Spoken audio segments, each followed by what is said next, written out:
Hello, everybody. Happy New Year's. Happy New Year's. We're so excited to see another year, another year. So we're all blessed. But welcome to the SideLine Speaks with myself, Britne Jones, alongside Jason Collins and Kevin Walker, right here on Never Had It So Good Sports Media Network. What's going on, K Walk and Jay? All is well. All is well. Happy New Year, guys, and everyone watching right now. I hope it was a healthy and safe one for sure.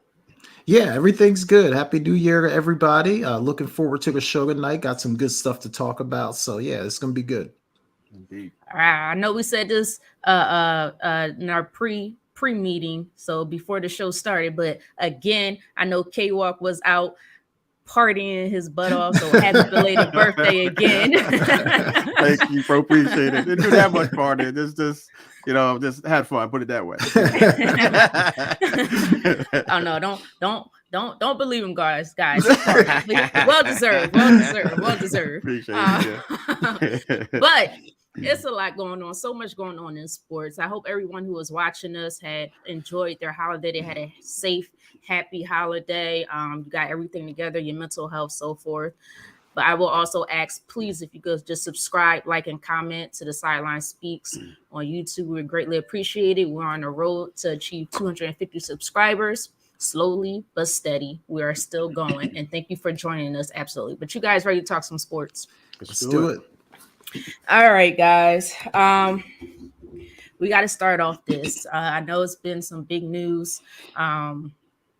It was hopefully some critical information. But during the Monday night football game between the Bills and the Cincinnati Bengals yesterday during the first quarter, Buffalo Bills safety Damar Hamlin, as you can see, he went to go make a tackle on T. Higgins. Got jumped up and then collapsed. Apparently, he did suffer a cardiac arrest. They did have to perform CPR on him. I think he was there for about 15 minutes before they transported him into the local hospital. He is currently in critical condition, which is good news. So hopefully, he continues to progress, and we hoping for his speedy recovery. But I really want to know you guys' thoughts on witnessing this. I know it was devastating to watch, but K-Walk, I'm gonna start with you first.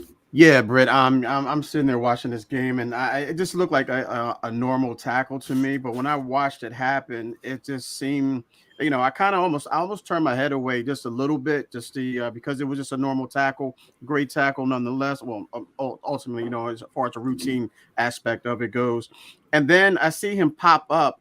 And then he completely just falls down. I'm watching this live, ladies and gentlemen, and I look at T. Higgins, and T. Higgins watches him fall, and he just had a look. His whole body language just changed. He knew something was wrong. He kind of fell into the ref. The ref, kind of got out of his way. The ref looked at him immediately, and that's when you saw immediately all of the players looked down at him, and they saw that something was wrong. They reached over. They looked over to the medical team, and they sprinted out there so fast, guys. At first, I just thought that, obviously we used to seeing, well, now, unfortunately, we're used to seeing these guys go down with these concussions. But the way he fell, it made me think that he was paralyzed. The way he fell, because he fell completely down. The first thing that hit was his back, and then ultimately his head, hit the turf. But when I saw that, I was like, wow. And then I saw the medical team run out, and my heart just dropped. I said, this is a lot more serious than we're used to seeing. The most serious thing that we watched or we've seen in recent time was the Tua Tagovailoa, concussion when his hands, seized up on the same field, mind you. Keep that in mind. It's on that same exact field. When I saw that was scary. But when I saw Damar go down, I was just like, wow, this is more serious than we're used to seeing. And then you saw everyone come out there, just rush to his attention, and guys immediately got down to one knee because they knew it was it was something serious. My heart just dropped, and I was just hope. All we could do was at that time was just hope for the best, for sure. But we're still praying for him. He's not out of the woods yet. You know, I've been watching TV all day. Just pretty Mhm. much ignoring. I'm watching so many different channels just to get some updates. You know, you go on social media just to see if someone's going to, you're going to hear something. You know that he's good to go. And everybody keeps talking about whether the game is going to be played. Forget the game, and I'm keeping that PG, ladies and gentlemen. Forget the game right now. This young man, you have to keep him in his prayers. His parents, his mother, she was there at the game. Obviously, she was down there, and she got into the ambulance. You mentioned Britt. 15 minutes after he collapsed, they had him out of they had him in the ambulance on the way to the medical unit for sure, the hospital there. So again, I'm just doing nothing but praying for this young man, because you hear nothing but good things about this young man. I'd be honestly, ladies and gentlemen, I did not know about this guy. I did not know his name before this happened. And the more and more I'm hearing about it, and the more and more stories that you're hearing about this guy, it's the same thing. He's a great young man. He's doing great things within the community. He's with the pit, and he's persevered for the most. And to have him go through this right now is tremendously heartbreaking for me, for sure. Yeah, absolutely. And let me clarify something, because I realized what I said earlier. I think I said he's in critical condition, which is good news. What I meant by that was He's not on the field, his heart stopped, guys. Stop, right. So they had to restore his heartbeat. So what I'm saying is progressing. He's progressing, which is the good news. So that's what we want to hear. That's what we, hope for, and continue into his speedy recovery. But no, I'm gonna be honest with you guys. I wasn't even watching the game. I told you guys I'm taking a week off of everything. I took a week off of everything. For the most part, certain games I would sit down and watch. But for the most part, I was just getting updates. And then later I will watch maybe highlights or something. But I didn't know what was going on at first. I was watching the movie, and then I kept getting alerts on my phone. Like, what the heck is going on? And then so I switched to the game and realized everybody was crowding around Damar Hamlin. And I'm like, well, what the heck is going on? So just to hear, normally Cincinnati Stadium is loud. Yeah. Loud. You didn't hear a peep on TV. You didn't hear a peep. Only the commentators, to see the players crying, you could really feel and understand how devastated they were. But for Hamlin himself, I just got to continue to pray. This is unfortunate. I don't even know what happened. I know I looked at the video time and time again, and we could try to sit and speculate what could have happened, so forth. But this just shows how dangerous this sport is, or maybe sports in general can be, because we've seen this before. Most of us, if you're around my age, you was just born or you weren't born yet.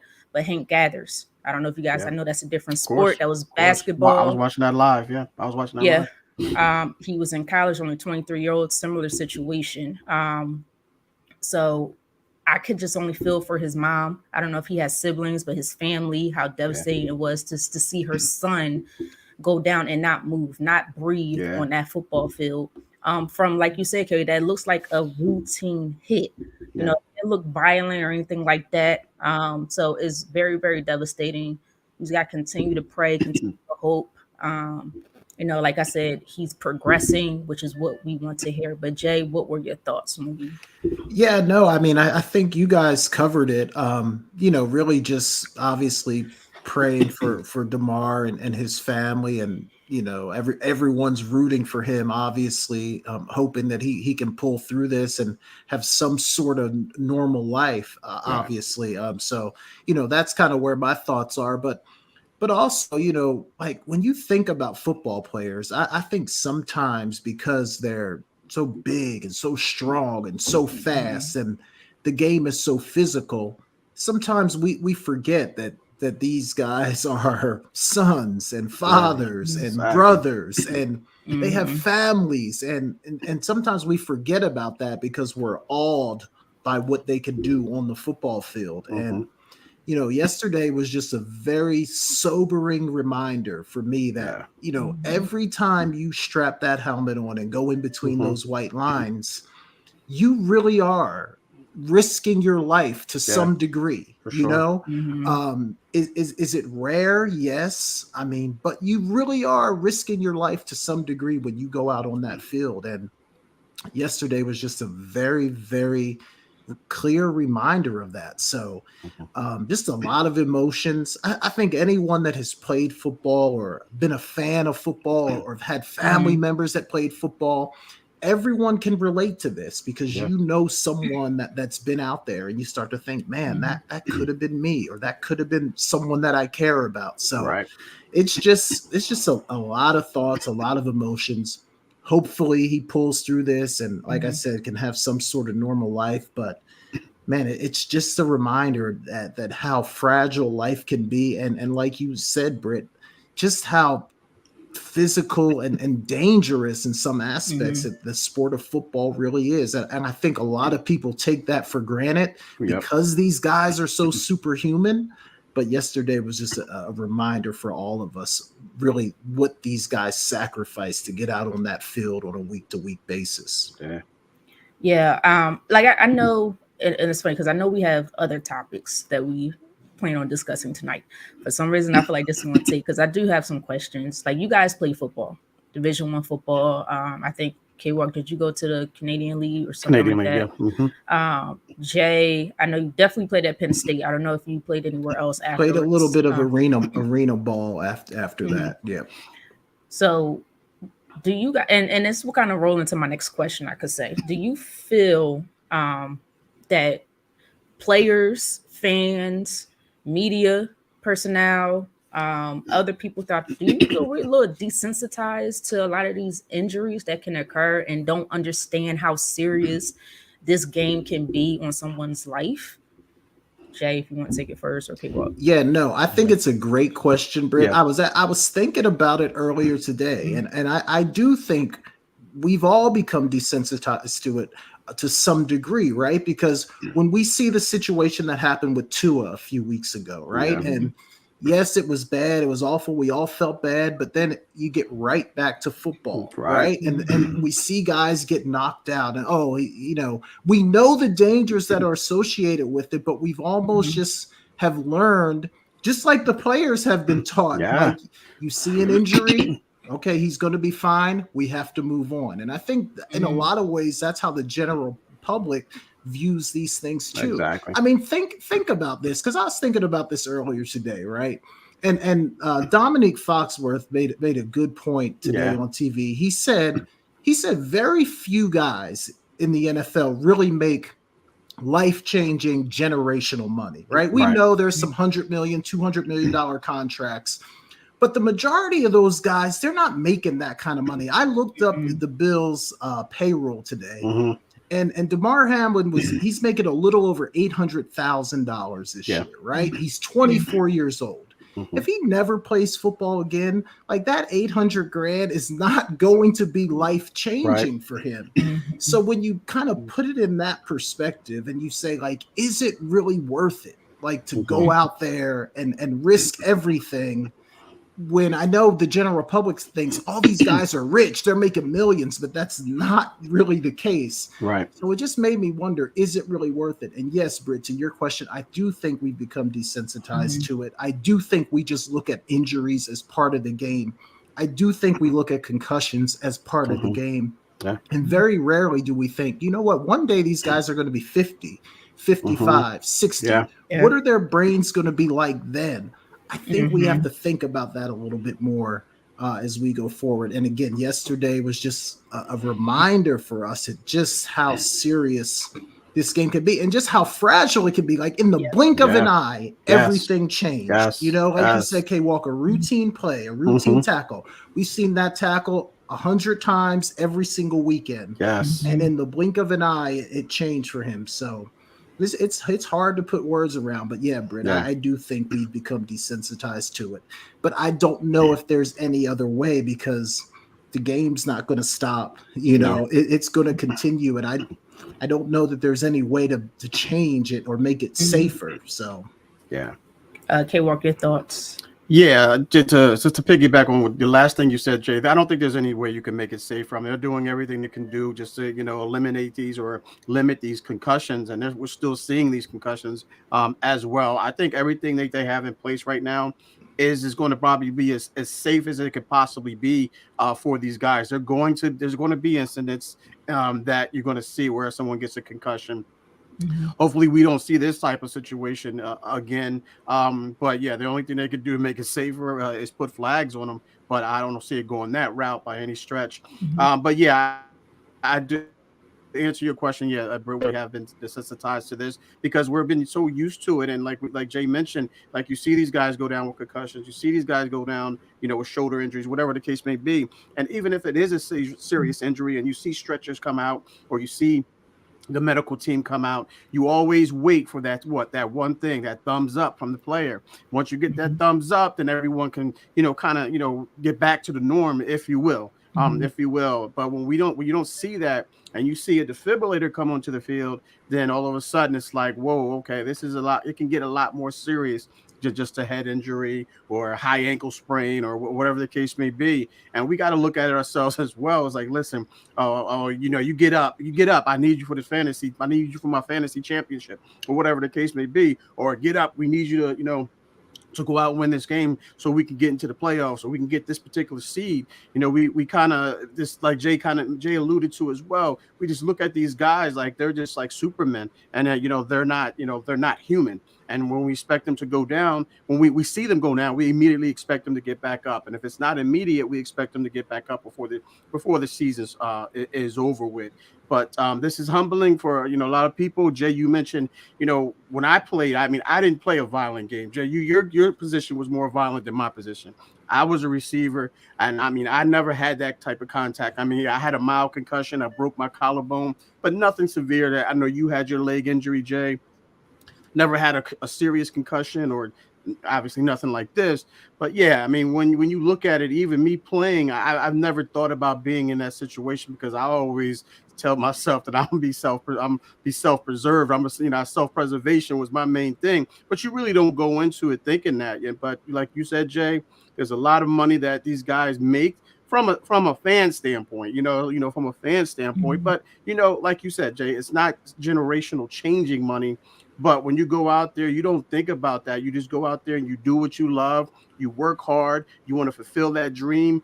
You want to make that money to take care of yourself, your family, your mother, your father, whomever the case may be. Because a lot of these guys have been in background, I mean, in environments or backgrounds that, they weren't brought up, in a rich environment or whatever. They have to go out there and bust their butts each and every day. And I can go on about this, but I'll cut it short now. But yeah, guys, just continue to pray for this guy, man, and just know that when these guys step onto that field, or anyone steps onto their respective fields or courts, or whatever the case may be, playing surfaces, just know that they're putting themselves at risk, whether it be a serious leg Mhm. injury. We saw with Alex Smith, he almost lost his life with that leg injury. So as well, so everyone's put, like, when these athletes, professional athletes, are putting themselves in situations each and every time. They're not going in thinking about they're going to get hurt or possibly come to a near death experience, but they're going out there to do what they love. But when it happens to them, just know that they're still human. Yeah, absolutely. Absolutely. The Eagles and the Saints game. I think Josh Sweat went down and he wasn't moving. I think he injured his neck, and the game just continues on. Um, so I do believe we're a little desensitized to it. Also, the NFL themselves, and I know it's a moneymaker, but when does it stop to where you say, you know what, these kids, which they basically are kids, most of them are Mm-hmm. kids, still have a future. They're not going to be playing football until the age Yeah. of 75 years old. Right. They're going to have a life after football. And I say that because we see now it's 17 or 18 weeks in the season. It's 18 weeks, right? 18 weeks. 17 17 games. games. Yeah. Mm-hmm. Yeah. And then there's rumblings of they're looking to potentially add us a 19th week. So it's just like, okay, so now you're put plus playoffs. So now you're putting more risk to these players' health, their lives, as we have now seen.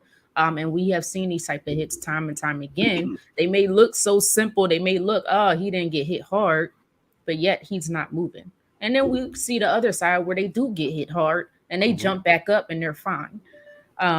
Or they do get hit hard and something's going on. Deshaun Jackson. I don't know if you guys remember that hit that he Mm-hmm. had.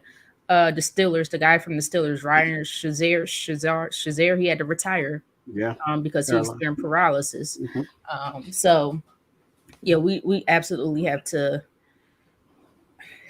It's a lot of questions. It's always going to be questions. But this is something to think about. Maybe if you have sons or kids that are interested in playing football, you really have to, think deep down. Is this what I want my son to be? Right now, I'm not a mom yet, guys. But if I ever have sons, I have to really think like if this is, after seeing injuries time and time again, do I want my son to play this sport? Because it is a dangerous sport. And like you Yeah. guys said, it's not life-changing money. So Yeah, and I just want to say, because I really don't know that the general public really understands like how not only physically tough, but mentally tough you have to be to trot Yes. out on that field week after week after week when you're Mhm. banged up, when you're hurting, when you're on pain medication just to get yourself out there. I don't know that people that are at home watching football every Sunday and maybe they played freshman football when they were in high school, Right, so they right. think they understand. Like I don't know that they really get the sacrifice that these guys make. And Yeah. and the mental part can't be overlooked because like K Walk was alluding to, like every time you go out there is a chance that you might Mhm. get hurt. Like that it's a possibility. Yeah. But it's something that you just don't think about. Like it No. never enters your No. mind. No. So to be able to go out onto the battlefield like that, knowing that you really are putting yourself at risk, but to be able to go out and perform at such a high level week after week after week, I just don't think people really understand Mhm. the mental and physical strength that it takes to do that. And then just Great feel point. for their families to see their son, their father, their brother, their friend, their uncle, Yeah. whoever, laying on that field motionless, like just the fright and the devastation they may be Yeah. feeling. Yeah. Um, Yeah. But I know we have to move on. So it's still technically on the same topic. And this is going to be pretty hard to talk about, but we have to talk about it because it did happen. So moments after Damar Hamlin collapsed on the field while the game was temporarily suspended, FS1 undisputed host, sports talk host Skip Bayless wrote a tweet stating, and I'm gonna read it exactly what it stated. No doubt the NFL is considering postponing the rest of this game, but how? This late in the season, a game of this magnitude is crucial to the regular season outcome, which suddenly seems irrelevant. I will say Skip did apologize on his show this morning after fans, athletes, current and retired, colleagues in the business and the media business, and many, many more called him out for his tweet, and some even asking for him to be fired. Also to note, his co-host Shannon Sharp did not participate in this show this morning. Now, could it be because of the tweet, or maybe he did have some personal things going on? I'm not going to speculate there. But it I could don't be believe in coincidences, Britt. yeah, I don't but believe in coincidences. we're part of that media, so we can't just make assumptions here. um, so, but what are your thoughts? How, if I'm pretty sure you guys seen this tweet, and I'm pretty sure Yeah. you've seen the aftermath of what this tweet caused. What were your thoughts when you first read this tweet? You know what? I'll say mine. When I first read this tweet, I actually seen it basically almost right after he tweeted it. And I was sitting here and I was trying to figure out if I was crazy to think the tweet was a little insensitive. And I'm sitting here and I'm sitting next to my mom and sitting on the couch. And I'm just like, in my mind, like, did anybody else not see this tweet? Did this tweet sounds very again insensitive, or should I say desensitized? It goes back to that desensitized conversation that we just had. And I was like, I don't know if that was appropriate to send that. And I'm pretty sure he's going to get, I'll say it, the pitchfork. I'll say the PG version, the pitchfork. You know what I'm trying to say here. Yes. For saying that. But Jay, what were your thoughts after seeing that? Yeah, it's tone deaf, right? And insensitive. And I think Skip tried to say, look, people misunderstood what I was trying to say. I whatever, because he did put that part at the end about it seems meaningless and all that. But even that, like, it's poorly worded, even if that's what he was trying to say, right? And I just think in times like that, you don't need to try to be a wordsmith, right? You don't need to try to be cute with your tweet. Just say, we're praying for the family. We hope you get better. Like, that's all you need to do. You don't have to try to be all sneaky with your tweet, because that's what happens. People, everybody's emotional at the time they read the tweet, because I saw it too and I was like why? Like, there's just no reason to tweet something like that. So just poor judgment, tone deaf, insensitive, any adjective you can come up with for that.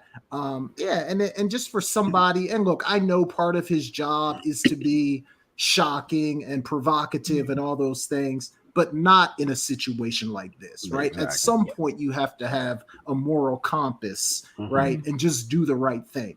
And again, I think Skip said, hey, that's not what I meant, but you need to be clear in situations like this. You don't need to try to be coy, because that it creates the issues and the problems that he's facing today. And I don't feel bad for him at all. You know, it's almost like he was in some way asking for it. Yeah, I mean, Skip has been in this business for years. This is not like he's like a rookie move, you know, an amateur move. Somebody who's been in the game maybe a couple years. He's been in this game for, if I can recall, over 30 years, something like that. So you understand how to word your statements, response, however you want to say it. You understand how to say certain things in a way to say it. You knew what that tweet was going to do. You knew because you've been in this game way too long. You know that when people read it, especially when they're emotional, how they're going to take it. So for you not to sit and really think about what you were going to say, that's my problem. By the way, guys, I didn't mention this, but the NFL has suspended the game. They're not playing it this week. We don't know when they're going to play it. And personally, we don't really care. At least I don't care. The only thing I care about is the health of this young man and to make sure he gets back on his feet. Now, whether he would decide to resume playing football or whatever he wants to do with his life, that's more important because he has a future outside of football. But K-Walk, what were your thoughts after reading this tweet? Yeah, just ignorance, man. I mean, that's just what Skip does. I mean, and then when I found out that, because I didn't see it immediately, I didn't see it live. I wasn't on Twitter at that point. I saw it this morning, and then I also heard that that Shannon Sharpe wasn't on there as well. After reading that tweet, it could be a coincidence, but I don't believe in coincidences. I believe they got into it, a few weeks ago or a month ago, however long it went, by him disrespecting, meaning Skip disrespecting Shannon Sharpe about the whole Tom Brady thing. I think he loves this type of being this on the side of the media where he's constantly in an argument or in a disagreement with someone. I think he did that I don't want to say he did it on purpose, but he did it. He tweeted it out enough and he worded it enough where he's going to get this response. This is exactly what he wants. And then that's why he cleaned it up the way he did at the end, because now he said, listen, let's see if I can, draw some attention, or let's see if I'm going to get some trolls out here and get some backlash because of this. Oh, did you not read? And everybody's he's going to say, well, did you focus on the top part of it? But did you focus on the end to try to make himself look good? Right, and I think that's exactly what he did. He knew exactly what he was doing. I think it was premeditated. It was malicious. And he did it for ratings, like he needs more ratings. But I think he did it for attention. I think Shannon Sharpe, and again, I know what you said, Britt, we don't want to assume, but I'm a guy who doesn't believe in coincidences, and and Shannon Sharpe can come in and or come out and say that, listen, I just happened to have off this particular day because of the holidays. He could say that or whatever the case may be. If he comes out and says that, then okay, that's what it was. Then that's what it is, and then I'll take that back. But I think that he kind of stepped away from this because it probably would have gotten a lot more heated than it actually did with the whole Tom Brady situation and that dispute that they had there. I know it's called undisputed, but still, I mean, sometimes you could just take it a little too far. I think he did that. Yeah, it's let's think about it. If you think Shannon Sharpe is a retired Hall of Fame NFL player, so Damar Hamlin is his brother. My understanding, you guys play football, regardless if you're on the opposite team or the same team. It's family. You guys are all brothers, right? Fraternity. So that's how it's a fraternity. So that's how you guys look at it. So this was Shannon Sharpe's brother. So the way you're talking about his brother, in my mind, let's be real. I think that's the reason why he decided not to show up for the show. He probably had to cool his mind off to say, hey, I'm going to allow Skip to fight this battle on his own. Well right? deserved. Well deserved. And then I'll come back. Maybe he'll come back tomorrow. And then if he wants to discuss it, then he'll discuss it then.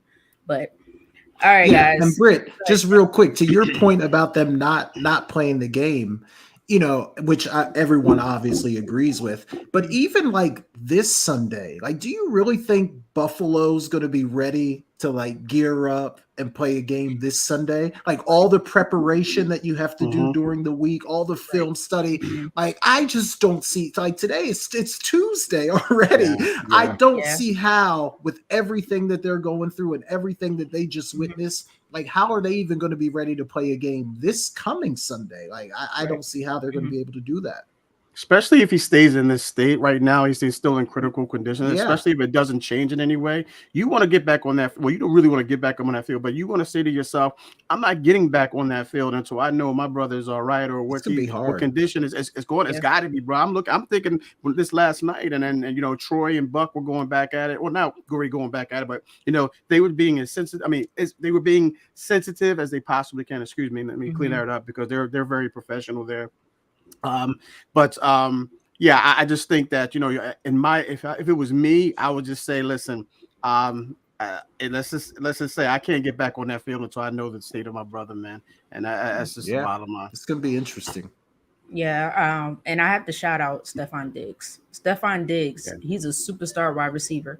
He Ubered himself from that stadium to the hospital to make sure his brother, and I'm pretty sure it was other players too that went as well, but we're well aware of Stefon Diggs, to make sure his brother was okay and would not leave until he heard something. He might still be there right now. So I have to give him credit for that as well. But that tells you how you may be on different teams, but who cares? But in the end, these are all brothers. These are all human, and we have to care about their lives more than we care about their play on the football field. For sure. All right, guys. I know we done spent the majority of my segment on Hamlin, which was very important. I think we needed to talk about this. I guess a couple more topics, and then Jay, we'll go to commercial and switch it over to you, if that's okay. Yeah. Let's see. I know I got to pick and choose because we were supposed to talk about a few things here. All right, let's do it. Let's go with the Eagles losing to the Saints, 20-10. Now, I wish I could skip over it, but we're going to talk about it, of course. Gardner Minshew has been the starting quarterback for the last 2 weeks. But I have a question. It's not necessarily about the game. The offense sucked. Let's be real. The defense played better in the second half, but the first half was a little rough. Is Jalen Hurts a system quarterback, which has been stated by many sports TV hosts and players, primarily Chris Sims? I think Ryan Leaf said it, which I don't know why he's even talking. Exactly. My point. Okay, well. And we're well aware of Michael Parsons saying it as well. But do you think Jalen Hurts is a system quarterback? Jay, I'm going to come to you first. So when you call someone a system quarterback, right, there's a negative connotation that goes with that, right? So no one wants to be a system quarterback because for some reason that nowadays that's a bad thing. So I'll say it this way.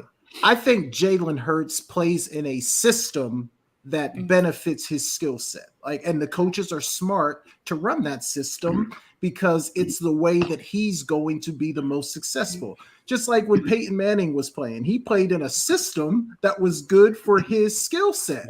So does that mean he's a system quarterback? Look, I'm going to say no. I think there's a few different offenses that Jalen Hurts could probably play in and be successful. But I think the system that he plays in now suits him the best.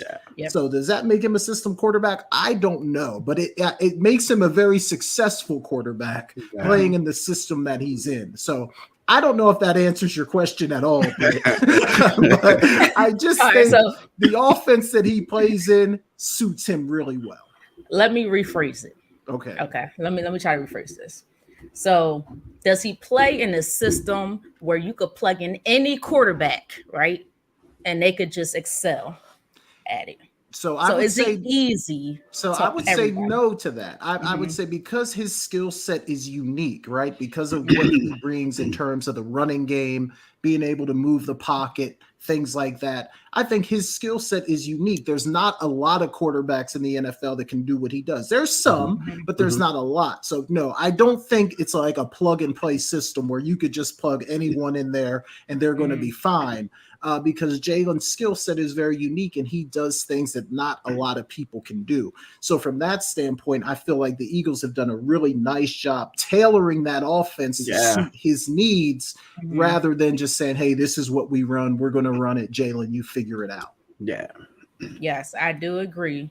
But Nick Sirianni got to get better because he got to adjust the system when Jalen's not there. But K Walk, your thoughts? Do you think on my new definition of a system I got you. quarterback, I how got you. Micah Parsons sees system quarterback? Do you think Jalen Hurts is a system quarterback? No, I agree with everything that Jay said there. I don't. I just think that they brought him in there and they created a Mhm. system that fits his skill set. I mean, it's Mhm. just with any team that you have any quarterback you go out there. Look at the 49ers and what they're going through. They bring these guys in here because their skill set fits their system. They're in their third Mhm. quarterback this year, so and they're actually all were pretty well. Not Trey, but Trey got hurt early, but Jimmy Garoppolo was doing his thing before he got hurt, and now Purdy's doing his thing. So I think it's very similar to the same situation that was Sirianni and that offense and Jalen Hurts. I think you put him in a situation where it's going to make him, like Jay said, successful and use his Mhm. skill set to the best of his ability. So in a sense, I guess you could call him a system quarterback because that's their system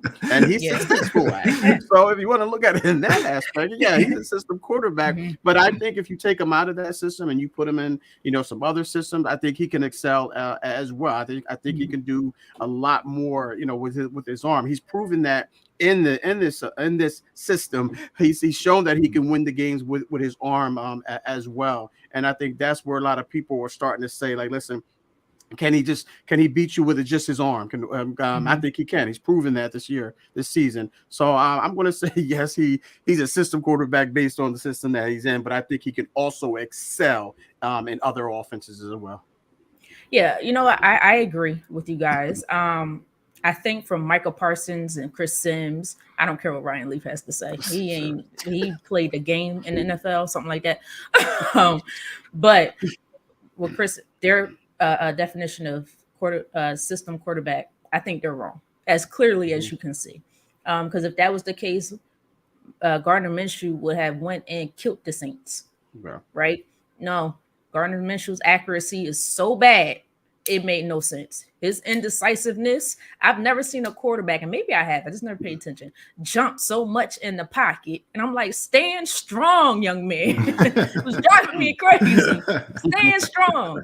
Um, but then you see the decline in the run game, because of Jalen Hurts' skill set, because he has the capability, he throws it much more accurate. He has the capability to run and be mobile within that pocket. He has a better pocket presence. So clearly, by Chris Sims and Michael Parsons' definition of system quarterback, no. And I think Michael Parsons even realized that after that Cowboys game.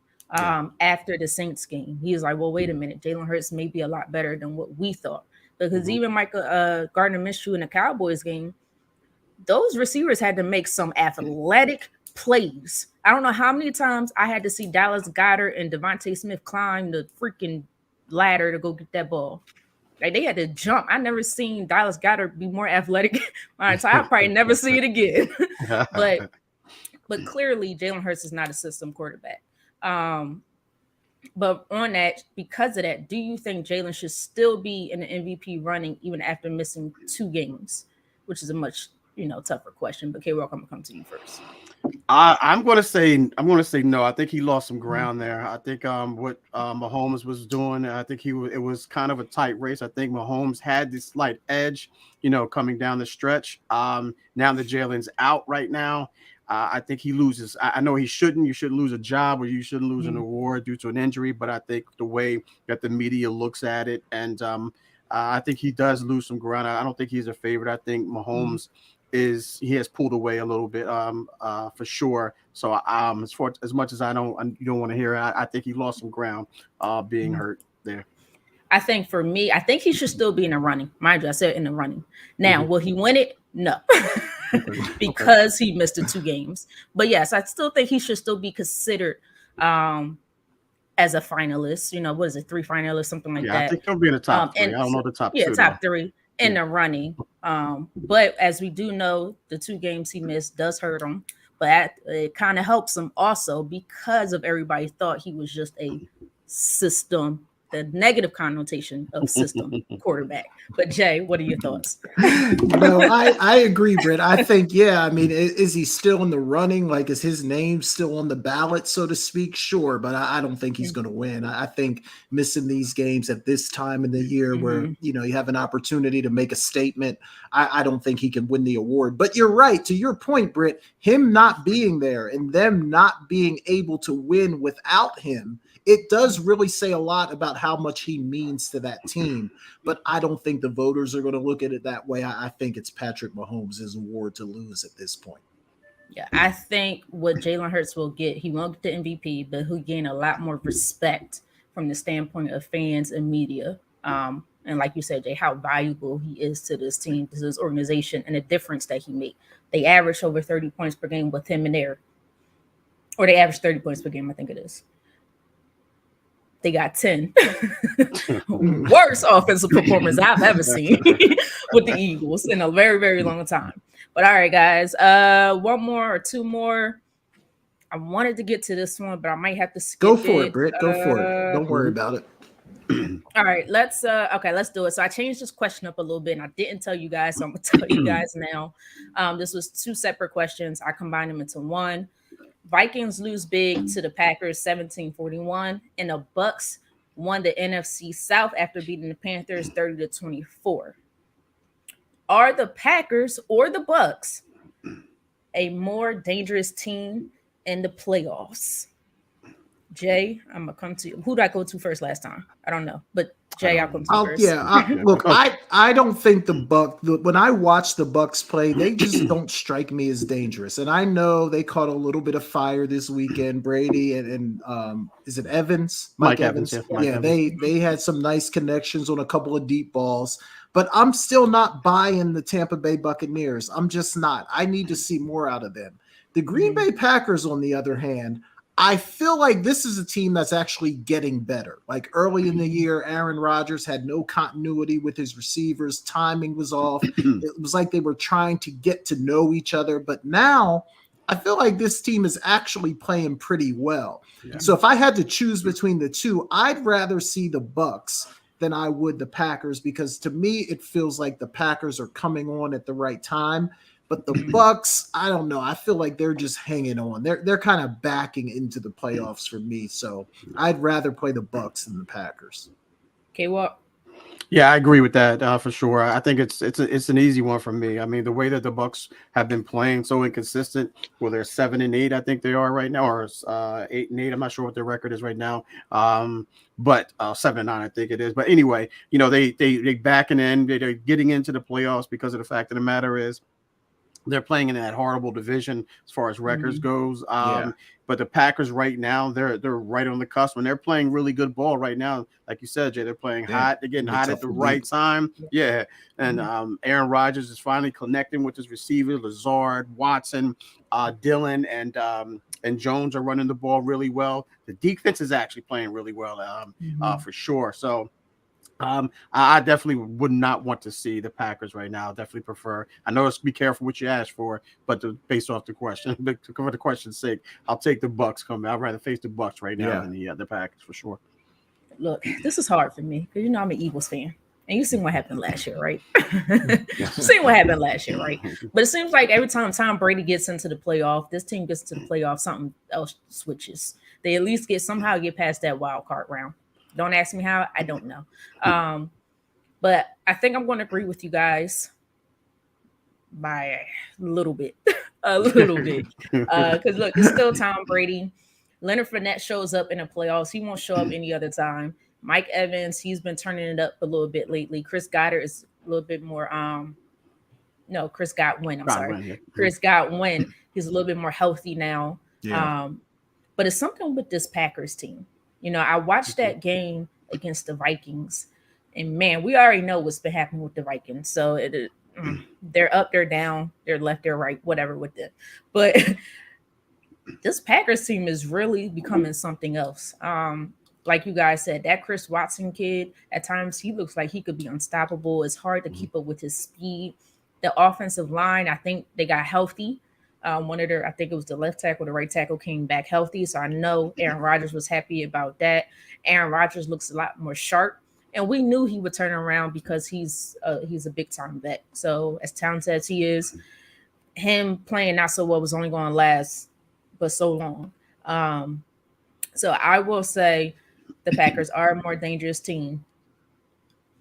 But like K-Walk said, be careful what you ask for, because Tom Brady and the Bucks, we could think one way and all of a sudden something else happens and we're all like, God dang, especially if the Eagles fall into that wild card spot. I think we get them first. Don't worry about Brady. He's done. Don't worry about it. They stay consistent that from the jump. Preseason, they stay consistent with that. You know, the Eagles' history with Tom Brady. That's the only quarterback we ever really worried about. Yeah. As an Eagles fan. All right, but last question before we go into break and Jay takes over. I was watching the NBA game. I don't know if it was yesterday or a couple of days ago. It was actually the Nets game. And I seen a sign, and the sign actually went viral, you know, and it really had me thinking. But the sign read, KD is my GOAT pick. Sorry, MJ, I'm only 12. There was a little girl who was holding the sign. I saw up. That was cute. So it really got me thinking that people born today have never seen the likes of MJ, Kobe, AI, you know, Steph, LeBron, never seen them play. Us, you guys, we never seen the likes of Wilt Chamberlain, Jerry West, Bill Russell. We never seen them play. So I was sitting there wondering, how can we really determine the GOAT or the Mount Rushmore, which is only about 4 or 5 players, something like that, for the entire history of the NBA? So my question to you is, do you think the NBA GOAT or Mount Rushmore should be generational based? Okay, well, I'm gonna come to you first. I mean, you could do that, but I'm looking at it from an overall standpoint. I get where you guys are coming from here. But what the NBA has done recently is what they do when they named the awards, the postseason awards or the season awards, by giving these guys these titles. Like, you know, the MVP award goes to Michael Jordan, and named it after Michael Jordan. So you could do the generational thing. I get it, but there still has to be a conversation about who the greatest is of all time. But you could, if you want to break it up in little slices, you could do that. But I like to eat everything at once, to be honest with you. But if you want to break it up in slices, I get that. If you're 12 years old, the GOAT, you don't really have anyone to compare it to right now. I mean, you can look at, she's 12. You mean she's taking LeBron out of the conversation? Who else she really has to compare him to at being 12? So with all that being said, I'm going to say I'm not with the generational thing. I want the whole thing. I want you who's to be the greatest of all time. But if you want me to put in the conversation who's the greatest of, you know, this generation, that generation, I could come up with a GOAT in that case. I wouldn't put KD in that GOAT conversation. Generational, though. I wouldn't do that. But K-Walk, Jay, before I come to you, K-Walk, let me ask you something. How do we know that LeBron was better than, I don't know, Magic Johnson if we never seen them go up against each other? How do we know MJ was better than, I don't know, who was the guy from back in the day? Trying to think of somebody. Can't think of somebody right now. But one of the guys, Oscar Robertson. There you go. Thank you, Oscar. Okay. Oscar Robertson was a triple-double genius. So how about this? How we know Russell Westbrook was better than Oscar Robertson, since they're more triple-double? Okay, we don't know because we never seen them play against each other, right? No, I'm just saying. I'm just trying to. No, we don't. I mean, if you want to break it down that way, then how do we know KD is better than LeBron? How do we figure that out? How do we come up to that? How we come up to that? Well, we've seen them play against each other, but what I'm saying is different generations. Right? Yeah, I get. So how do we know Shaq is better than Wilt? Well, I think Shaq is better than Wilt. I think Shaq is better than Wilt because of the domination. I think I think what happens is when you look into generational, if you want to talk generational, I think where MJ had played at, and I'm sounding biased here. I think in those 80s, I think that's where you have to really start to see who were the best guys, because that's when they really allowed you to play basketball. I mean, defense. I mean, you go up for a layup and you get hit in the head, it's a common foul, or if you get a foul at all. So I mean, there's so many different layers to this. I get it. But for the sake of the time, for time permitting, we don't know. To answer your question, we don't know for sure. But if you break it down, yeah, let's go with the generational. I'd love to have a conversation like that on another show for another day, another topic, and I'll do a generational thing. But right now, MJ is by far the best. Is the GOAT of all time for me. Is the GOAT, obviously. Because I will say this: when it comes to the Wilt and Shaq or whoever else, the other centers, back in the day, they couldn't dunk. So Wilt had to shoot it, lay it up, shoot free throws. Shaq can't shoot, and he can't shoot free throws. He could do a hook shot, and he could slam it on you. But that was about it. But Jay, coming to you now, what do you think on my original question? Yeah, no, look, I think in some ways the NBA GOAT is generational, because depending on who you talk to, you're going to get a generational answer. Like, go ask someone that's 70 or 80. They're not going to say MJ. Just because they're just not. They just don't want to give MJ his due.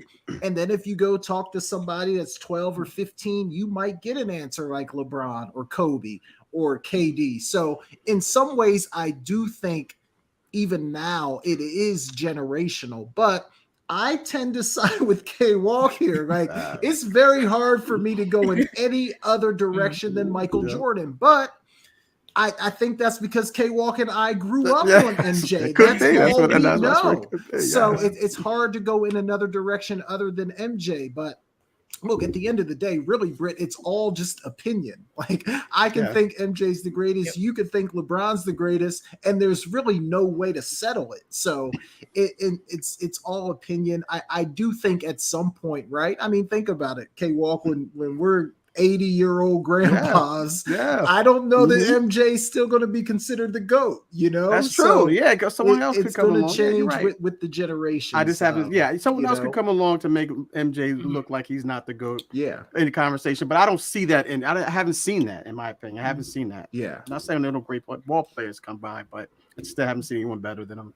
So, Britt, I don't think I answered your question. I say yes and no. Yes and that's no. what I said.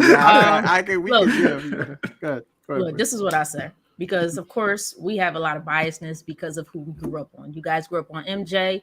I was partly MJ. And then, I seen the Kobe's and the AI. So I came into the mid to end of MJ's career. Then when I say mid, I mean when he was winning the championships mid. And I probably only remember one or two of those championships from based off when I was born. So I can also say MJ's the GOAT, which I do believe he's the GOAT. But to answer my own question, I do think it was going to be more generational, because somebody born today won't even know who Michael Jordan is. They're going to be like, who? I like those sneakers, but I don't know who the heck he is. His estate, hopefully he's 150 years old, guys, when he passes away, and his estate continues on, which most likely it will.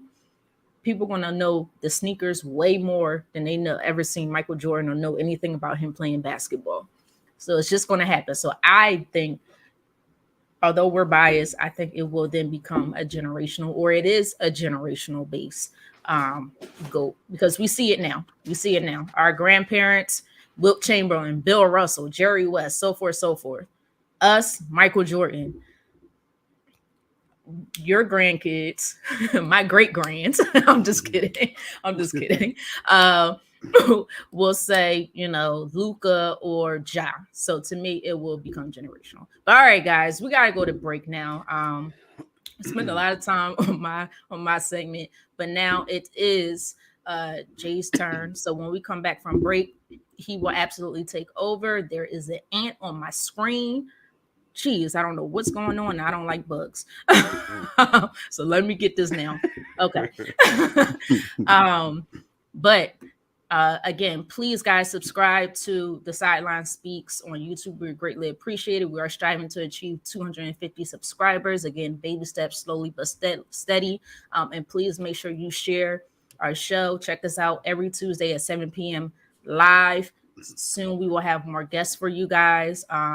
But you guys are listening to with the SideLine Speaks with myself, Britne Jones, alongside Jason Collins and Kevin Walker, right here on Never Had It So Good Sports Media Network. CampBlindman.com is an opportunity for my big boys to come get some work. Let's put it all together. We built from the ground up. You know, our cliche is it all starts up front. Once again, start, stance, hand placement, hand separation, get offs, counter moves, a little bit of everything. Polish up those skills before your middle school or high school season began. Just come work on your craft. Once again, CampBlindman.com. You're inside Never Had It So Good Sports Radio with Princess Cooper, Tim Moore, David the Duck Riley, Jason Collins, Shoshana Cook, Britne Jones, Travis McGee, Eric Scott, and Kevin Walker. We make it easy to talk sports. All right, welcome back to the SideLine Speaks. Britne Jones, Kevin Walker, and Jason Collins. All right, guys, we're going to talk a little college football in a few minutes, but I got to get this one question in before we jump over to college. Because, guys, as you know, the NFC, it's up for grabs. That number one seed is up for grabs. The Eagles can win it. The 49ers can win it. Even my Dallas Cowboys have an outside chance to get that number one seed if both Philly and San Francisco lose this weekend and Dallas wins. So it's up for grabs right now, guys. So the question is pretty simple, Britt. Once all the dust settles, who's going to be the number one seed in the NFC? Well, a lot of things have to happen here, don't they? Well, first for the Eagles, got to make sure Jalen Hurts is back. If Jalen Hurts is not back, the Eagles are not going to be the number one seed. Jalen Hurts has to be back. Now, look, the Eagles may not say, hey, we need the number one seed, but me, from the outside perspective, I say they need it due to health. We're getting injured at the wrong time of the year. This is not the time of the year you want all your players, a lot of your starters to get hurt, and that's what's going on. Jalen Hurts is hurt. You're one of the best right tackles in the league, and Lane Johnson hasn't allowed a sack in almost 2 years. He's now hurt. We've seen Devontae Maddox go down against the Cowboys, go down in the Cowboys game. Josh Sweat, there's one of your top defensive ends, young defensive ends. He's hurt. CJ Gardner-Johnson is still not back. I think a couple other guys may be hurt. So it's a lot. The Eagles need, especially Jalen Hurts, and hopefully a CJ Gardner-Johnson back in that safety spot. If he does come back, I think the Eagles will be the number one seed. I see the Eagles. Now, also, he might be rusty. He did miss 2 games, so we'll have to see. But if you're playing, to me, you're ready. So I think they'll win. They'll beat the Giants. Hopefully the Giants, and hopefully it's the easier game because the Giants already clinched, so hopefully they're not looking to play their starters. But you never know. Brian Daboll is competitive as I don't know what. But if not, I'm going with the 49ers. I don't see the 49ers losing to, who you played, Arizona? Yeah. I don't see them losing to Arizona. They don't have Kyler Murray. No. So healthy Jalen Hurts, hopefully healthy CJ Gardner-Johnson, Eagles. If not, 49ers. Okay, Walk, what say you? That's my exact pick for those same reasons, for that same reason as well. If Jalen is playing, he's healthy. Like Britt said, if he's on the field, he's good. That means he's healthy. He's good to go. I think they want that number one seed. You only get one seed. If it was 2 seed, top 2, then they would rest him. But since there's only one team that can get that number one seed, I think Philly, for everything that Britt mentioned, needs it more. We would love to have it. Don't get me wrong, my 49ers would love to have it. I know the Cowboys got an outside shot, but I think either one of the 49ers or the Eagles will win. I can't see them both losing because they both know what's on the line. So if that happens, of course, your Cowboys would sneak in, but I don't see that happening. So I'm going to say, for everything that Britt said, Jalen Hurts is healthy. He's playing because the Giants have already clinched. They can't move up or down or any way. They locked into that number 6 seed. The 49ers still playing with something, just playing for something, because they can either get that number 1 seed or they can get that number 2 seed, or they can fall down to the number 3 seed. So they're going to be playing for something for sure, but they're both playing at the same time. So it's not like, if the Eagles were playing at 1 o'clock and they were like, okay, well, they lost, so we're, something like that scenario, but it's not like that. They're playing at the exact same time. So yeah, I'm in total agreement with Britne on this one. Yeah, look, I think I'm going to go a different way here, only because the Giants are playing really well right now. Right. The Giants are playing some good football, and from what I'm hearing, I think they're gonna play their roster this weekend. I don't think they're planning on resting anybody. They're gonna go out, try to keep the momentum rolling, and win the football game this weekend. So I don't know that that's going to be a guaranteed win for Philly, even if Jalen Hurts plays. I do think San Francisco is going to win this weekend. I don't see them losing. So I think when the dust settles, San Fran is going to end up with that number 1 seed. I would not be surprised if the Giants were able to beat Philadelphia this weekend. It's kind of what Britt alluded to. Jalen's been out for a while. What's he going to look like? Now, look, if he comes and he plays lights out, yeah, I agree with you guys. The Eagles won't lose that game. But if he's a little bit off, if timing's a little bit off, if he's a little bit rusty, and the Eagles got some guys hurt, as Britt kind of outlined, that could be a tricky game. So I'm going to go with San Fran here, just because I think they've got the better chance W against the Cardinals, right? K-Walk, Cardinals, yeah. I feel like that's a more winnable game. But look, anything can happen, obviously. I agree, too, that the Cowboys, I don't see the Cowboys sneaking in there to that number 1 spot. It's either going to be San Fran or Philly. But just to be different, I'll go with San Fran on this one. Jay, can I say this? Yeah. I'm calling out Eric Scott, who's also on our Sports Media Network. He has a show with Kevin Walker or K-Walk on Wednesdays. K-Walk, say your show name, because I don't know. Sports Talk with K-Walk and E. Scott on Never Had It So Good Sports Radio. He called me out, guys. He kept sending me messages. He's a Saints fan of L's, throwing L's at us, so forth. Take this L, all this, y'all lost, yada, yada, yada. But let me tell you something, E. Scott, and I sent this to you in a text message, in our group text message. You come at me when your team makes it to the playoffs. Matter of fact, why don't y'all enjoy your seat on the couch with your full gear and play from the couch? Because that's what y'all going to be doing. Oh, and by the way, you don't even have a first round pick, so don't be calling me out. I was trying to stay quiet. You guys haven't heard from me all week. I was just trying to stay in my Zen mode, stay away from everything, But now I'm back and he done woke up the beast. So I need him to come on this show soon and let him continue to talk his crap from his couch along with his Saints team. But go ahead, Jay. I'm sorry. I had to say no. Hey, we're gonna have to cut that clip up and send it over to E. Scott. We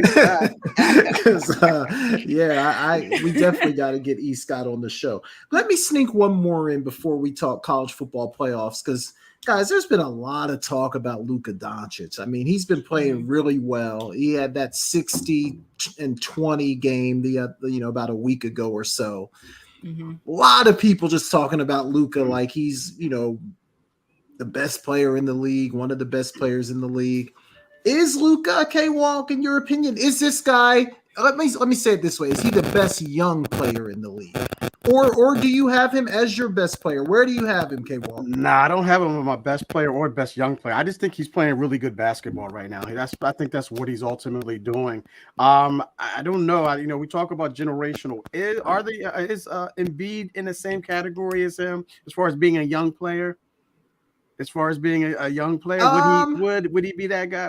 Can he be? See, exactly. That's what I'm saying. The generational stuff. Okay. Yeah. So with that being said, because I was going to put Joel Embiid on him if he was considered to be in that category. One's 23. I think Embiid's 28. So Embiid's more prime. I was thinking more like Ja. No, that's what I was going there. No, I was going there. I was going there. That's okay. So yeah, I think Ja is a little bit better than him. Again, he's playing out of his mind, meaning Luka. I'm not going to put Zion in that conversation just yet. He's got to stay healthy, a lot longer for me. Who else is out there in the young guys right now? Nah, I'm not gonna put Trae Young over him. Probably go Tatum. Tatum's still young, right? Yeah, I think he's about 24, 25. Yeah, see, the thing with Luka's doing, man, and if he can do this for a whole entire year, I'll say yes. But because he's averaging almost a triple double, man, and I'm not just like 28, 21, 10 and 10. He's averaging like 37 points, 36 points, 10 rebounds, 9 assists for a guy like that. So I'm not going to say he's the best young player. I think I have to look at the names, but I'll put him in. Obviously, he's in the conversation, but I think I would put Ja. I don't know if I would put Tatum in front of him. So I guess I would say Ja right now is the best young player in the NBA. That's my go-to guy. Okay. Right there. Okay, Britt, what say you about Luka? Oh, this is such a hard question. Can I have like 3? No, I'm just kidding. This is a hard question because I think Luka had like you said, a 60-point triple double, 20, right? Yeah, a couple games ago, he had 50. Yeah, 50. A couple games ago, he had 51, 6 and 9, and then 39, 12 and 8. He's been balling. He's been balling. I think he's averaging 34.3. This one's hard. This one is very hard. I don't know, guys. Can that be an answer? I guess that can be an answer. Okay. You know what? I love Ja. Ja is one of my favorite young players, but I'm not going to be biased here. He's explosive. He's exciting. He's what they say, box office. He gets you excited. Luka is more of that slow, more of that fundamentally sound. He's not as athletic, but he does everything on the court. He passes. He could go get a rebound. He could score. But I'm going to go with Tatum. And I know Tatum is not always the most exciting players. But to me, he is the best. I like two-way players. That's who I think. That's to me, in my mind, you're a best player if you play both ways. Luka doesn't play defense. Not at all. You can score on him all you want if you go at him. If it's one-on-one, I don't care if it's, I don't know, my great-grandmother. She's going to score on Luka because Luka does not play defense because he gives all his effort on the other side. And sometimes that can cost his team. That's the thing. That can really cost his team, especially when it comes to playoff time. Jason Tatum plays both ways. And when Jason Tatum is shooting and his shot is on, you cannot stop him. Similar to Luka, but Jason Tatum plays defense. And did we not see what he did to KD last year? You shut down one of this 12-year-old's GOAT. You shut down that 12-year-old GOAT in KD last year in the playoffs. And he has shown that time and time again. And he steps up when the Celtics need him to step up. I love Luka. I respect Luka. But in my mind, the best young player is somebody who plays both ways, and that's Jason Tatum. Look, I think the point about both ways is a great one because sometimes people just get lost on the offensive end, and Luka will get you one on the offensive end, but he's going to give it right back up on the defensive end. But I don't know. I don't want this to sound like hate, but I don't love Luka's game. To me, it feels like James Harden 2.0. I was going to say that. And I am not. I'm not a James Harden fan. So yes, he's going to put up great numbers, points, assists. He's not going to defend. And I don't think it's winning basketball. Like, I don't see Dallas winning a championship playing that style of basketball. Yes, Luka's going to have great numbers, but I don't think it's winning basketball. And then you also have to ask yourself, too, like, if some of these other players were given the opportunity to play like Luka, just control the ball the whole game, they could probably put up some numbers as well. So, look, I don't want to act like I don't think he's a good player. Obviously, he is, but I feel like because of the way Dallas allows him to play, it inflates his numbers quite a bit. Go ahead, Jay. You made a valid point about James Harden. When he was at the Rockets, we've seen similar numbers with James Harden. So this is not like it's something that's so brand new. We've never seen it before. We're seeing the same thing with James Harden. And James Harden, is on my team now. I like how he plays a lot better now than he ever did with the Rockets. Yeah. With the Rockets, he was averaging 30-something points a game, control the ball. I mean, now he's still controlling the ball, but he acts way more like a playmaker. And he looks for other people to get their shot first before he gets his. Does anybody hear that? Yeah, I thought it was just me. I thought it was just me. Yeah, I do Okay. too. I just want to make sure it's not just me. I don't know what that is, but well, whatever. So sorry if you guys hear it. Stuff happens with technology. What are you gonna do? James Harden now plays defense a little bit. When the heck did James Harden play defense when in his prime? You're 32, almost 33 years old. Now you want to start playing defense. So I like the way he plays a lot more, way better than he played with the Rockets. And it's going to be like that with Luka very soon. Yeah. Look, let's stay on. I know I keep saying college football, but I got to squeeze one more in here real quick because I want to talk about my Brooklyn Nets real quick. My Brooklyn Nets. Oh, now they're 12-game winning streak. I think we're second in the East now. Yep. KD, Kyrie are absolutely rolling. Ben Simmons is playing his role to a T. Great defense, facilitating. The Nets look like they're for real. K-Walk, because I already see Britt kind of looking side eye. So no. Wait, Jay. No. I didn't say that because I think the Nets. Can I go first, please? Can I go first? Go ahead. Because I don't want to start. Tell us how for real my Nets are. I think the Nets been for real. Okay. That's the problem. Like I think the Nets been for real. When you have KD and Kyrie on the same team, you have to take this team seriously, right? They've been for real. The problem is they allowed all this outside noise to affect them inside the locker room. I said before the season, I think this was a much better roster than they had years past. Yeah. And last year, I thought they should have got past the first round, right? But when you said Ben Simmons, Ben's playing well, Britt. No. Well, okay. Let me tell you. Let me take that back. He's doing okay. For what he's getting paid to do, hell no. He's a maxed out player. He should be playing a lot better. But I understand he doesn't have to because you have a KD, Kyrie. Now you got TJ Warren. I was telling people about TJ Warren prior to the season. That's a good pickup because he's a scorer. He's a bucket. He showed that with Indianapolis when he was with Indiana.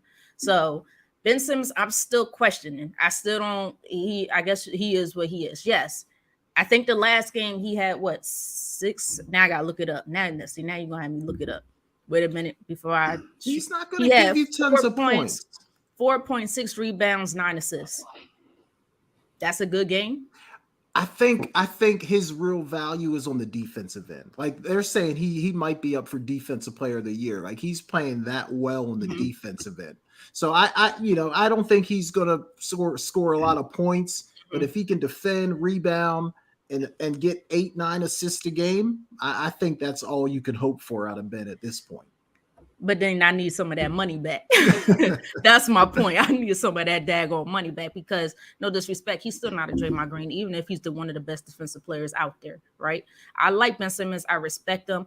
He still irritates me only because he has so much potential that he just don't want to capitalize on. But to answer your original question, I've always thought the Nets have been for real. As long as they don't allow all that outside unnecessary drama to affect them in the locker room. And hopefully it changes. But we've seen this from them before. They was in top of the standings in the regular season. But what does it look like when it comes down to the playoffs? So that's the question. That's a fair point. And K-Walk, look, it's hard to believe that not long ago, Steve Nash was the coach. Yeah. Kyrie had all sorts of drama swirling around him. And to me, the way this team has rebounded from all of that to go on this 12-game winning streak, I mean, it looks scary to me, K-Walk, but obviously I'm biased. What's it look like to you from that Miami Heat chair that you're sitting in? Hey, they look like the real deal, man. To steal a line from The Rock, man, they know they roll and they shut their mouths, and that's what it is right now. They just understand that they play their roles, and that's what it's all about. Ben Simmons, I agree with you, Britt, that he's making more money, but like you also alluded to it as well, he doesn't have to do what KD and Kyrie. He already has a Batman and a Robin. He can be a Catwoman. I don't know, whoever their other sidekick was between that duo.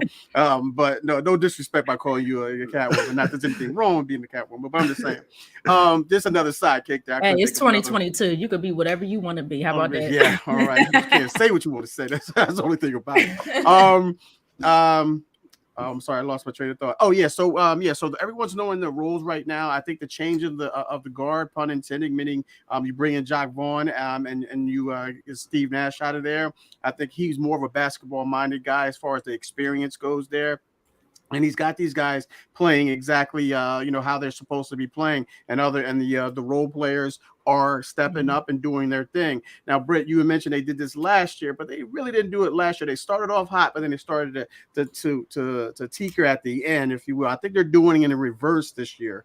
And we said last year, what are the Nets going to be? Are they going to be broken up? And I said, I don't recall exactly what you guys said. It's like, where are they going to be at come the trade deadline? Are they going to be in the top 3 seed, top 2, what have you? Right, obviously, right now they're in the top 2, and I think they're starting to understand. Listen, we're this good. And Britt, you alluded to it too. We've always been this good, but we just didn't know our roles, and everyone was just looking for distractions and things of that nature, falling into the outside noise instead of just focusing on what we're talking about right here on the inside. So I say all that to say, yes, again, I believe the Nets are the real deal, and they're the team to beat right now, in my opinion, in the East. I will say this. I do want to see them go up against a little bit more stiffer competition now. That's what I will say. It's coming. Oh yeah, I know it's coming. I'm not. Yeah, I know that. Because I'm looking at who they went during that win streak: Pacers, Magic, Hornets, Raptors, Pacers, Raptors. I think didn't they beat the Bucks and the Celtics on this run? No, yeah. They didn't play them. Did they? Yeah, I'm pretty sure they beat the Bucks. Oh, okay. That's right. I do see the Bucks here. Okay. Yep, you're right. I do see the Bucks here. Not a full healthy Bucks, but they did beat them, so I give them that credit. I don't think they played the Celtics. No, they didn't play the Celtics. Yeah, maybe not the Celtics. The Celtics, the Celtics beat them. So I want to see them go up against a healthier Bucks Celtics team, which is coming up soon, January 12th. I want to see them go up against a healthy Bucks team. I want to see them go up against a healthy Grizzlies team. I want to see them up against stiffer competition before I say, oh my gosh, they're winning the championship. I'm not jumping there yet. So yeah, I don't have them winning the championship. If they stay healthy, like to me, I'm worried that the Nets, they need to stay healthy too. KD, Kyrie, seems like every year they miss significant time with some kind of injury. If they can stay healthy, I think that's going to go a long way for Brooklyn. And it's the first half of the season. Let's see what happens during the second half of the season. Yeah. So but no, I have to give them their props, guys. Yeah, 12-game winning streak. I mean, that's impressive. That's beyond impressive. Sure. Kyrie, I seen him put back slam. I said, oh my. But we know this. When Kyrie is serious, he's one of the best players in the league. Yeah, they're playing good ball. They're playing good ball. For sure. All right, guys, let's talk about college football. Then we got to get out of here. It's getting late. Michigan and TCU, K-Walk. Look, I thought it would be a tricky matchup. Yeah. But I thought Michigan would win the game. Yeah. Doesn't turn out that way. TCU puts it on them. What were your thoughts on this game, man? Just shocked, Jeff. Just shocked because I thought it was going to go the other way. I didn't think it would be a blowout by either team, but I just thought that Michigan was going to just do what they've been doing to get them to that point, which is, they play defense, they control the clock, they, play action off of that run game that they have. Edwards was okay, but he wasn't great. I think. Corum, the loss of him, did them in for sure in the long run. But the hats off to Duggins and that offense, man. I mean, he willed those guys. I think he carried his performance over from the Big 12 championship against Kansas State. Even though they lost that game, he said, "I'm going to continue. If I play like this, if I play like I played in the Big 12 championship, this game is not going to be close." And he did that. He came to play, but. Now there's rumors out there that Harbaugh is going to Carolina right now, the Panthers. Yeah. But back to your point. I mean, back to your question is very shocking that TCU beat him in the manner that they did. Yeah, I was surprised that Michigan wasn't able to dominate the line of scrimmage. Yeah. I mean, that's been their brand all year long, that great offensive line. I thought they'd be able to push TCU around a little bit. Okay. That just absolutely did not happen. So I was definitely surprised from that standpoint. Britt, what say you? I know you were taking some time away from sports, but did you have a chance to check any of this one out? I checked. I seen some of the highlights. Max Duggan played his butt off. I mean, he did have 2 interceptions, but it didn't hurt him, so that's important. Interceptions don't hurt you. Hey, you still had a good game, in my opinion. So I think I don't know the running back's name. Got a different type of name for me to pronounce, but TCU's running back played lights out. I think he had over 150 yards or 150 yards, something like that. Michigan couldn't do anything. To me, this is more of a which defense will make one crucial play. TCU's defense made that one crucial play because this is a high-scoring game. That really means no defense really showed up all game until you needed that one crucial play. Michigan, which most of us assume had the better team, the better trenches, maybe even the better defense, they did not show up defensively. TCU, they didn't play well defensively, but again, they made that one crucial play that was needed. Yeah, and I also thought Michigan kind of got in their own way too. Like even early in the game when they decided to go for it on 4th down instead of just taking 3 points to get the game started. Like I thought they made a series of mistakes from a coaching standpoint that really ended up hurting them in that football game. They just seemed like they were almost like the moment was too big for them, which was surprising because they were there last year, but I just don't think they handled the moment very well. I think they what they thought, Jay. I thought they felt like they had to score points against TCU to keep up with them. That's why I think they went for that in the beginning of their game, the way that they called and the majority of the game. I just think they felt like they had to score a touchdown every single drive. Yeah. And you're probably right about that, K-Walk, but which is surprising because it's like, really is. Play defense. Line up and stop somebody, you know? When you look at the other game, Ohio State, Georgia, surprising to me as well. I thought Georgia would win. They did. I did not think the game was going to be that close. Honestly, Ohio State dominated the football game from start to finish. Georgia was lucky to win that game. K-Walk, how'd you see that one? Yeah, man, you just stole the words right out of my mouth, man. They were lucky when the loss of Marvin Harrison Jr., man. I thought it played huge there. But Bigham, he stepped up nonetheless. C.J. Stroud, outstanding game. But these were 2 heavyweights, and Ohio State came back and made it as competitive. I thought they did. Not the high scoring aspect of it. I didn't expect the high scoring game, but I did expect a close game between Ohio State. I think Ohio State. In that Big Ten championship, I thought they got away from who they were. I thought they were going to go back to that. That's exactly what they did. And but Georgia was just one step ahead of them. But hats off to those guys, those young men for sure, and great season for Ryan Day as well. But C.J. Stroud, in my opinion, should have won the Heisman as well. CJ Stroud was fantastic. Ooh. He was unbelievable. Yeah. I agree with you. Marvin Harrison Jr. getting hurt, I think it changed the game. And there's a bunch of people saying, well, he didn't have a catch since such and such in the second quarter. But it's not just about catches. Yeah. Him being on the field was getting those other guys open. Yes. And when he wasn't on the field, they were no longer able to hit those guys on those deep crossing routes. So anyone that thinks like Harrison getting hurt didn't impact the game, like you're not watching football. But Britt, what say you? Were you surprised Ohio State played as well as they did? No, I really don't want to talk about this game. Like I really don't.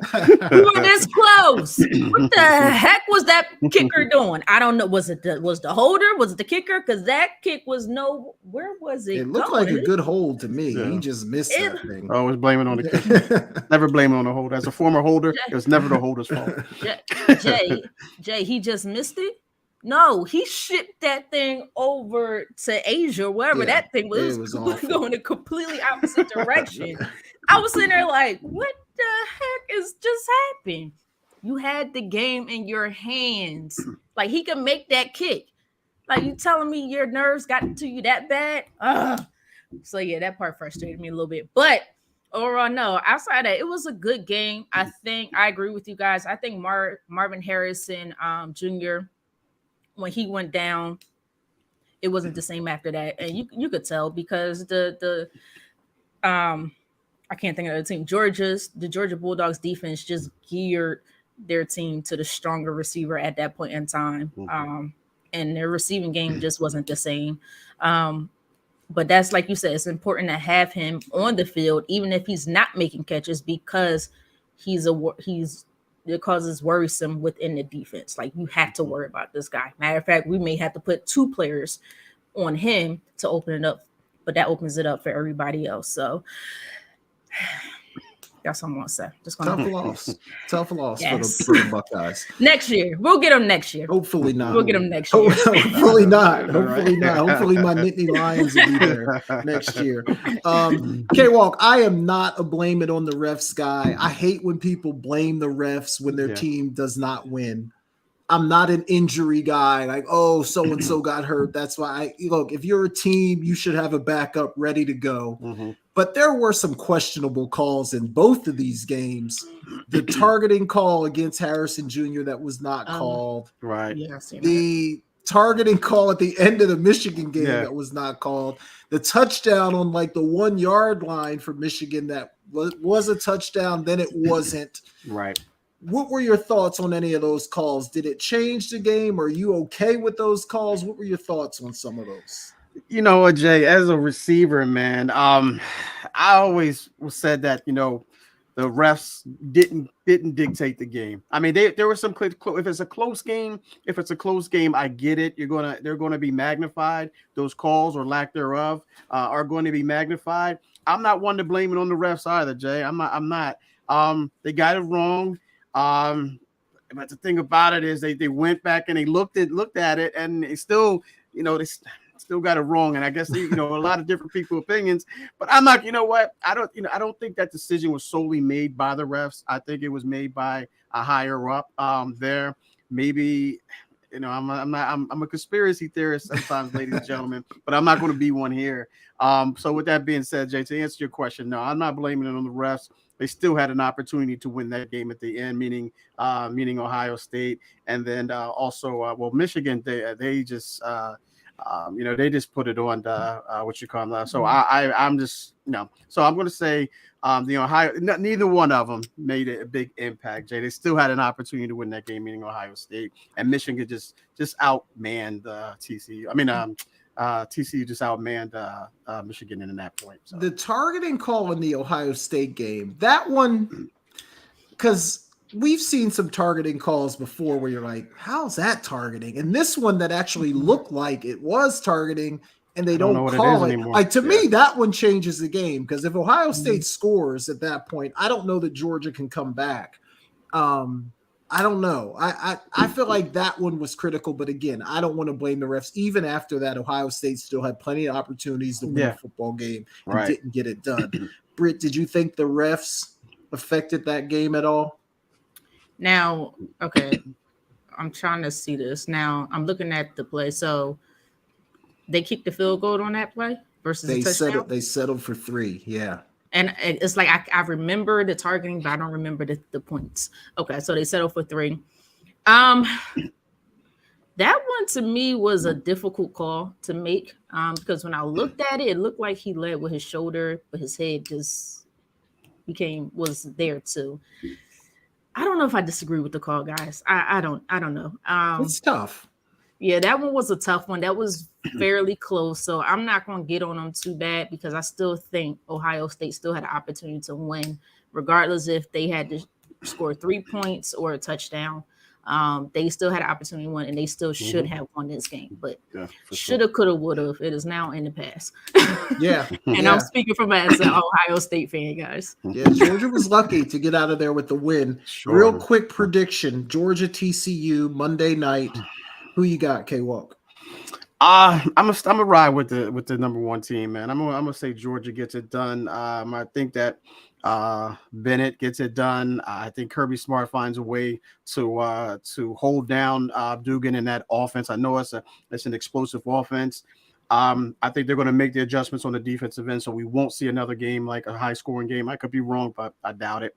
But I think that we won't see a game like the game against Ohio State. So I'm gonna take Georgia and this one in a close one. I'm going to go 24-20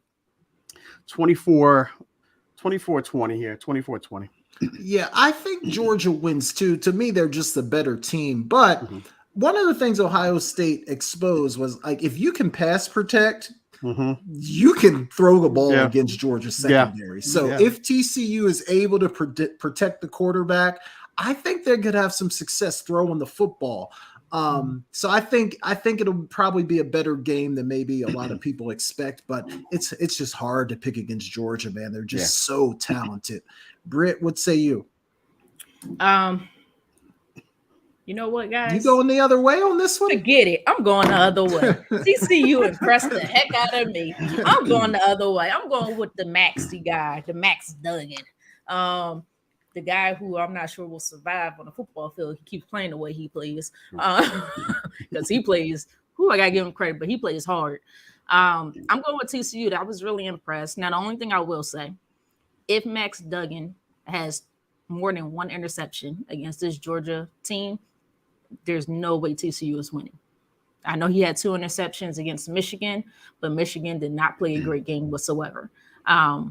Like you said, Quentin Johnston is really going to have to show up for TCU, and that line is going to really have to protect against this Georgia defense. And hopefully the defense can play much better than what they did in Michigan, because Georgia is no joke, and Stetson was playing lights out.